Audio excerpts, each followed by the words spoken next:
नमस्कार साथियों। इस वीडियो में हम भारत के सर्वोच्च नागरिक सम्मान भारत रत्न के बारे में जानेंगे। देखेंगे कि हम जब किसी व्यक्ति को भारत रत्न मिल जाता है तो उसके बाद उसको क्या क्या सुविधाएं दी जाती हैं, कौन व्यक्ति इसके योग्य होते हैं और एक वर्ष में कितने व्यक्तियों को दिया जाता है, कैसे भारत रत्न दिया जाता है, इसकी प्रक्रिया क्या होती है। इन्हीं सब बातों के बारे में हम इस वीडियो में जानेंगे। तो चलिए साथियों, शुरू करते हैं अपने इस वीडियो को। सबसे पहले हम बात करते हैं कि भारत रत्न क्या होता है। देखिए, जो भारत रत्न है वो देश का सर्वोच्च नागरिक सम्मान होता है। यह सम्मान राष्ट्रीय सेवा के लिए दिया जाता है। भारत रत्न देने की शुरुआत 1954 में हुई थी। सबसे पहले भारत रत्न जो है वो 1954 में दिया गया था। अब हम बात करते हैं भारत रत्न किसे दिया जाता है। तो भारत रत्न सम्मान ऐसे व्यक्ति को दिया जाता है जिसने देश के किसी भी क्षेत्र में महत्वपूर्ण कार्य किया हो और अंतर्राष्ट्रीय स्तर पर अपने देश का मान बढ़ाया हो।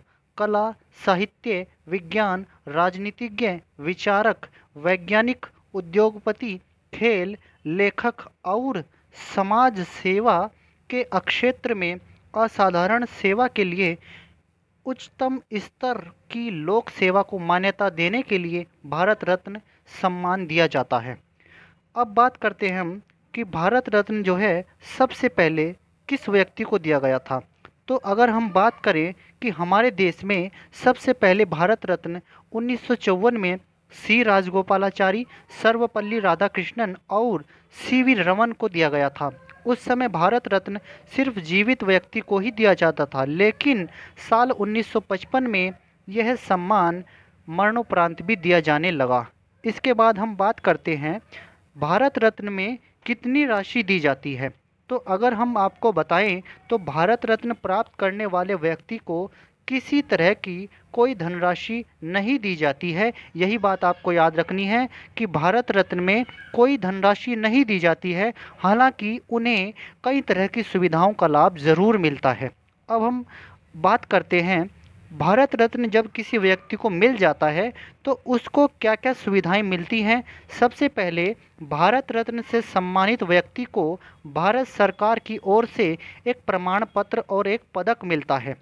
भारत रत्न से सम्मानित व्यक्ति को मुफ्त रेल यात्रा करने की सुविधा मिलती है। इसके अलावा दिल्ली सरकार भी उस व्यक्ति को मुफ्त बस सेवा प्रदान करती है। भारत रत्न से सम्मानित व्यक्ति को भारत सरकार की तरफ से वारंट ऑफ प्रेसिडेंस में जगह दी जाती है। अब हम बात करते हैं कि ये वारंट ऑफ प्रेसिडेंस क्या होता है। तो जो वारंट ऑफ प्रेसिडेंस होता है ये एक तरह का प्रोटोकॉल है। क्या है ये? एक तरह का प्रोटोकॉल है। इसके तहत राष्ट्रपति, उपराष्ट्रपति, प्रधानमंत्री, राज्यपाल, पूर्व राष्ट्रपति, उप प्रधानमंत्री, मुख्य न्यायाधीश, लोकसभा स्पीकर, कैबिनेट मंत्री, मुख्यमंत्री, पूर्व प्रधानमंत्री और संसद के दोनों सदनों के विपक्ष के नेता के बाद भारत रत्न से सम्मानित व्यक्ति को जगह मिलती है। भारत रत्न पाने वालों को महत्वपूर्ण सरकारी कार्यक्रमों में भी आमंत्रित किया जाता है। अब हम बात करते हैं भारत रत्न देने की प्रक्रिया क्या होती है, कैसे प्रधानमंत्री सेलेक्ट करते हैं किसी व्यक्ति के नाम को जिनको भारत रत्न दिया जाना है। तो देश के जो प्रधानमंत्री होते हैं खुद ऐसे व्यक्तियों का चयन करते हैं जिसे भारत रत्न दिया जा सकता है। देश के प्रधानमंत्री ऐसे व्यक्तियों को भारत रत्न देने का प्रस्ताव राष्ट्रपति को दे सकते हैं। प्रधानमंत्री एक साल में अधिकतम 3 लोगों को भारत रत्न देने का प्रस्ताव भेज सकते हैं। भारत रत्न देने का अंतिम फैसला राष्ट्रपति के द्वारा किया जाता है। यही बात आपको सबसे महत्वपूर्ण याद रखनी है। अब हम बात करते हैं कि हमारा जो भारत रत्न होता है तो भारत रत्न कैसा होता है। एक बार पहले आप इस चित्र को देखिए। इस चित्र में आपको क्या दिखाया गया है? ये जो चित्र है ये भारत रत्न जो पुरस्कार होता है उसका जो मेडल है वो इस तरह का दिखाई पड़ता है। सामने से तो उस पर एक तरफ ये भारत रत्न लिखा है और दूसरे उसके बैक साइड में जो है सत्यमेव जयते और ये जो हमारा राष्ट्र चिन्ह है उसका ये प्रतीक बना है। तो इसको एक बार देखिए। भारत रत्न में तांबे का बना एक पदक होता है जिसका आकार पीपल के पत्ते जैसा होता है। यह 59 मिलीमीटर लंबा, 48 मिलीमीटर चौड़ा और 3 मिलीमीटर मोटी इसकी जो है मोटाई होती है। पदक के सामने प्लेटिनम से सूरज का चित्र बना होता है। आप एक बार फिर से चित्र में देख लीजिए, इसमें जो ये हमारा पदक है, पदक के सामने प्लेटिनम से क्या बना रहता है, सूरज बना रहता है और भारत रत्न इस पर लिखा रहता है। जैसा कि आपको चित्र में दिखाई पड़ा है, भारत रत्न इस पर लिखा रहता है, जबकि पदक के पीछे अशोक स्तंभ का चिन्ह बना होता है और साथ में सत्यमेव जयते भी इस पर लिखा होता है। इसके बाद ये चित्र दोबारा से एक बार और इस चित्र को भी आप देखिए। इस चित्र में आपको क्या दिखाई पड़ रहा है, ये सामने की तरफ से भारत रत्न जो मेडल होता है, ये सामने की तरफ का चित्र है और ये वाला सामने की तरफ का चित्र है और ये वाला इसके बैक साइड का चित्र है। इस पर इधर ये अशोक स्तंभ बना हुआ है और ये प्लेटिनम से सूरज बना हुआ है।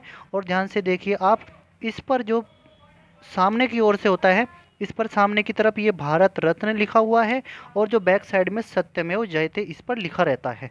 इसके बाद हम बात करते हैं कुछ महत्वपूर्ण तथ्यों की।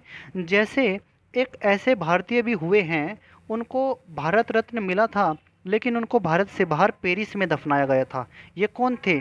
भारत रत्न से सम्मानित जहांगीर रतन जी टाटा भाई टाटा को जहांगीर रतन जी दादा भाई टाटा को पेरिस में पेरे लेचसे नामक कब्रिस्तान में दफनाया गया था। इसके बाद एक चीज़ और आप जानिए, क्या भारत रत्न मिलने के लिए पद्म विभूषण मिलना जरूरी है? तो ऐसा नहीं है, भारत रत्न मिलने के लिए पद्म विभूषण की ज़रूरत नहीं होती है।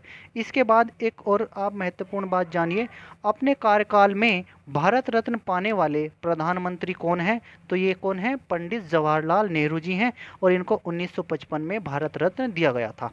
अब आपको ये बात समझ में आ गई होगी कि हमारा भारत रत्न कैसा होता है, क्या इसमें कोई धनराशि दी जाती है, भारत रत्न पाने वाले व्यक्ति को क्या क्या सुविधाएं दी जाती हैं, कैसे भारत रत्न किसी व्यक्ति को दिया जाता है, क्या क्या उसकी प्रक्रिया होती है, और वारंट ऑफ प्रेसिडेंस क्या होता है। इन्हीं सब बातों को आपने इस वीडियो में देखा है।